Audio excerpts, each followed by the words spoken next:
मित्रों, हमारे हिंदू धर्म ग्रंथों में अथाह विचित्र कथाएं में प्राप्त होता है। उन्हीं में से एक यह भी प्राप्त होता है कि रावण का एक बड़ा भाई भी था जो रावण से असंख्य बलशाली था, जिसे मारने में नारायण अस्त्र और बड़े से बड़े शस्त्र भी उसे मारने में विफल रहे। तो आखिर उसे किसने मारा? उसका नाम क्या था? वह रावण का बड़ा भाई कैसे हुआ? इस वीडियो में इन सभी बातों पर विचार करेंगे, तो बने रहिए पूरे वीडियो के साथ। तो जय सीताराम मित्रों, स्वागत है आपका हमारे धर्मार्थ ज्ञान दर्पण यूट्यूब चैनल में। तो दोस्तों, पहले जानते हैं कि वह रावण का भाई कैसे हुआ। मित्रों, राक्षस राज सुमाली की पुत्री कैकसी का विवाह विश्रवा के साथ हुआ था, जिसके कुछ ही समय बाद उसने रावण को जन्म दिया था। परंतु रावण अकेला ही नहीं जन्मा था, उसके साथ ही शतानंद का भी जन्म हुआ था। समय के साथ साथ दोनों भाई बड़े होने लगे। शतानंद हर विषय में अपने भाई रावण से कहीं अधिक श्रेष्ठ सिद्ध होने लगा। धीरे धीरे आयु वृद्धि के साथ दोनों भाइयों का अपनी शक्ति से परिचय होने लगा और कम आयु में ही दोनों ने युद्ध शिक्षा लेना आरंभ कर दिया। फिर एक दिन दोनों भाइयों ने अपनी शक्ति की आजमाइश के उद्देश्य से आपस में ही युद्ध शुरू कर दिया। उस युद्ध के बीच में रावण ने कहा कि मुझे पता है कि मेरा शरीर आपसे कम विकसित है, लेकिन मेरी ताकत को कम आंकने की भूल मत करना। यह सुनकर रावण का भाई शतानंद क्रोध से भर गया और बोला कि दिखा अपनी ताकत। फिर दोनों भाइयों में घनघोर युद्ध हुआ और परिणाम यह हुआ कि रावण को अपने भाई से युद्ध में हारना पड़ा। इस घटना को रावण और शतानंद की मां ने देख लिया। उन्होंने दोनों को बहुत डांट लगाई कि तुम तो आपस में ही युद्ध कर रहे हो।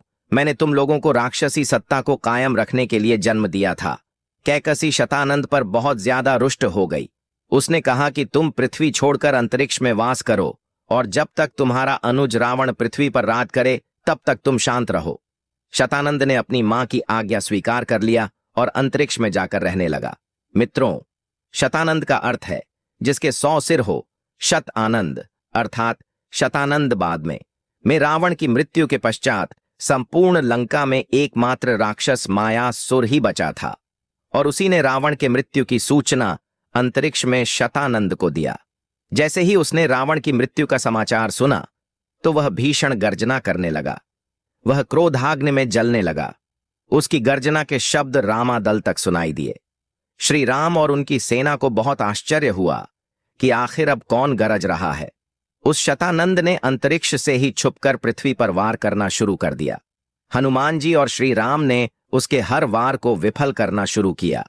शतानंद ने मां सीता को भी क्षति पहुंचाने की कोशिश की, लेकिन श्री हनुमान जी ने संभाल लिया। मित्रों, वह इतना शक्तिशाली था कि तीनों लोकों में हाहाकार मच गया। वह श्री राम सहित सभी सेनाओं को अपने लोक अंतरिक्ष में बुलाना चाहता था, इसीलिए वह छुपकर वार कर रहा था। सुग्रीव ने श्री राम से कहा, हे राम, अब आप ही बताइए कि क्या करना चाहिए। इस प्रकार श्री राम की सेना में विचार विमर्श होने लगा और श्री राम की आज्ञा अनुसार सभी उसके शतानंद लोक उससे युद्ध करने के उद्देश्य से जाने को तैयार हुए।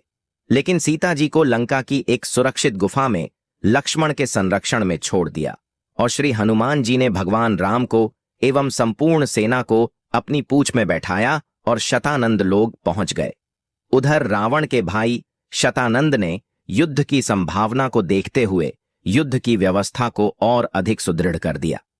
मायास ने शतानंद से कहा कि इस वानर का विशाल रूप और इसकी शक्ति देखकर क्या आपको चिंता नहीं हो रही? यह सुनकर शतानंद ने तुरंत अपनी माया शक्तियों से श्री राम की सेना पर विभिन्न प्रकार से प्रहार करना शुरू कर दिया। उसने वायु को और अधिक तीव्र कर दिया, जिस वजह से हनुमान जी की पूंछ पर बैठे हुए समस्त वानर योद्धा असंतुलित होने लगे। बाद में किसी प्रकार से हनुमान जी ने संभाल लिया।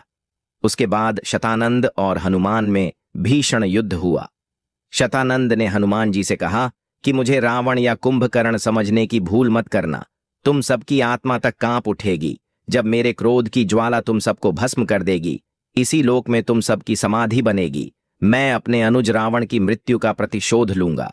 इतना कहकर शतानंद अट्टहास करने लगा।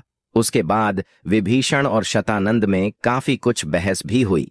बाद में शतानंद की राक्षसी सेना और श्री राम की सेना में भीषण युद्ध हुआ।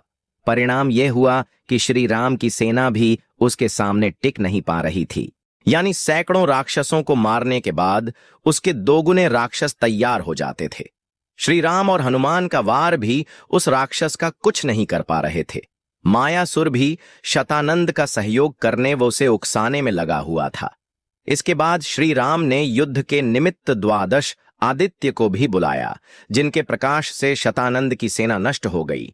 लेकिन जैसे ही वह प्रकाश समाप्त होता तो वह राक्षस पुनः जीवित हो जाते थे और शतानंद मायासुर के साथ कहीं छुप गया था।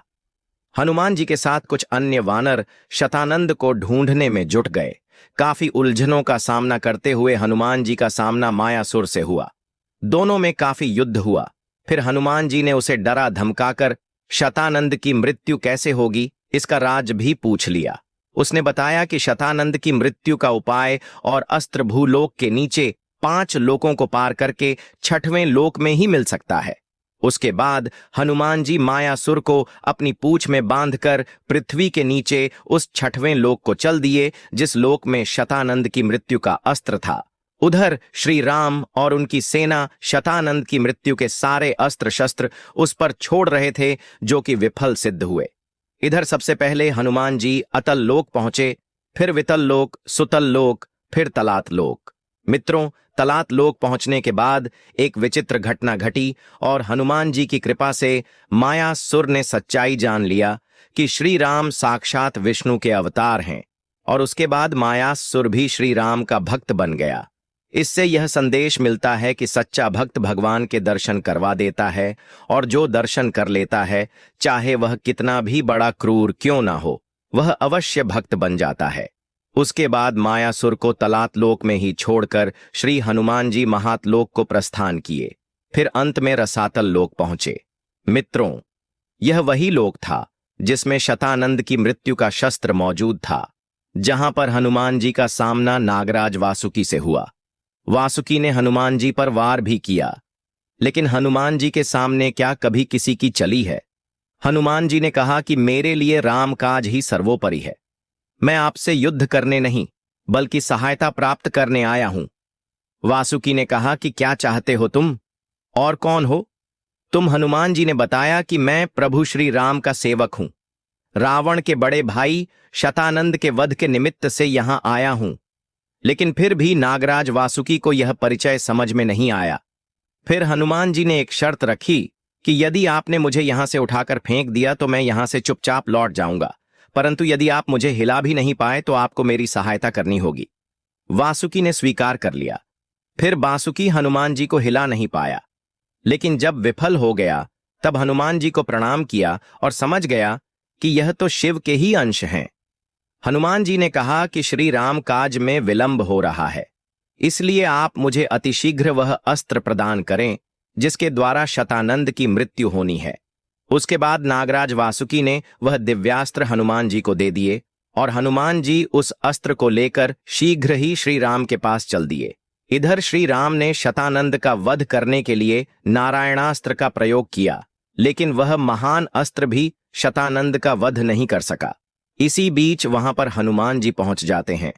हनुमान जी ने देखा कि श्री राम सहित उनकी सारी सेना धराशायी पड़ी हुई है, क्योंकि नारायण अस्त्र का प्रयोग जो करता है वह कुछ क्षण के लिए शक्तिहीन हो जाता है। इसलिए श्री राम भी बेहोशी हालत में थे। यह सब देखकर हनुमान जी अत्यंत क्रोधित हो उठे और जो दिव्यास्त्र वे लेकर आए थे उसे शतानंद पर चला दिया। शतानंद मर तो गया, लेकिन पुनः जीवित हो उठा। उसी समय वहां पर शिवजी प्रकट हुए। हनुमान जी ने पूछा, हे भोलेनाथ, शतानंद को तो मैंने इसकी मृत्यु के अस्त्र से ही मारा है, फिर यह कैसे जीवित हो गया? शिव जी ने कहा कि यह सत्य है कि जिस अस्त्र से तुमने शतानंद पर वार किया है उसी अस्त्र से उसका वध होगा। हे हनुमान, शतानंद का वध इतना सहज नहीं है। यहां पुष्कर लोक में भेजने से पूर्व उसकी माता कैकसी ने उसे वरदान दिया था कि उसकी मृत्यु किसी अयोनिजा के हाथों ही हो सकती है, यानी जो किसी के गर्भ से नहीं जन्मा हो। शिवजी ने कहा कि देवी सीता अयोनिजा है, वही इसका वध कर सकती हैं। शतानंद की मृत्यु ही श्री राम और उनकी सेना को होश में ला सकती है। हे हनुमान, अभी तक तुमने उन्हें वात्सल्य से परिपूर्ण माता के रूप में ही देखा है, संसार ने उनका पतिव्रता रूप भी देखा। शिव जी ने कहा कि अब वह समय आने वाला है जब यह संपूर्ण संसार देवी सीता का महाशक्ति रूप देखेगा, जो धर्म की रक्षा करने वाला है, किंतु अधर्मी के लिए महाभयंकर रूप होगा, जिसे देवी चंडी के रूप में जाना जाएगा। शिव जी ने हनुमान जी को समझाया और कहा, अब तक तो ब्रह्मदेव ने देवी सीता को इस घटना की सूचना दे ही दी होगी, किंतु तब तक तुम्हें शतानंद को यहीं पर उलझाए रखना होगा, जिससे कि वह कोई और अनिष्ट ना कर सके। हनुमान जी ने कहा कि ऐसा ही होगा। उधर ब्रह्मा जी ने जाकर सारी खबर मां सीता को सुनाया। माता सीता अत्यंत क्रोधित हुई। सीता ने कहा कि मेरे स्वामी और सेना के साथ जो भी हुआ है उसका बदला जरूर लूंगी। इसके बाद सीता जी ने अत्यंत विकराल रूप धारण किया और पुष्कर लोक जाकर शतानंद का अंत किया, लेकिन उनका वह रौद्र रूप उसे मारकर भी शांत नहीं हो रहा था।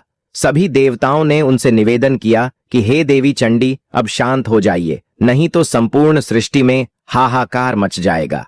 देवताओं ने कहा कि माता के इस कोप को श्री राम ही शांत कर सकते हैं, इसके लिए उन्हें बेहोशी अवस्था से जागृत करना होगा। लेकिन समस्या यह थी कि प्रभु श्री राम के उस नारायण अस्त्र के प्रयोग करने की वजह से वे स्वयं शक्ति क्षीण हो चुके थे, तो फिर वे कैसे सीता जी के क्रोध को शांत कर पाएंगे। हनुमान जी ने कहा वे अवश्य होश में आ जाएंगे। फिर हनुमान जी ने श्री राम से बहुत निवेदन किया, जिससे श्री राम को होश आया और उन्होंने सीता जी को बहुत समझाया, जिसके बाद उन्होंने अपना क्रोध त्याग दिया। तो दोस्तों, आपको हमारी यह कहानी की वीडियो कैसी लगी कमेंट करके जरूर बताएं।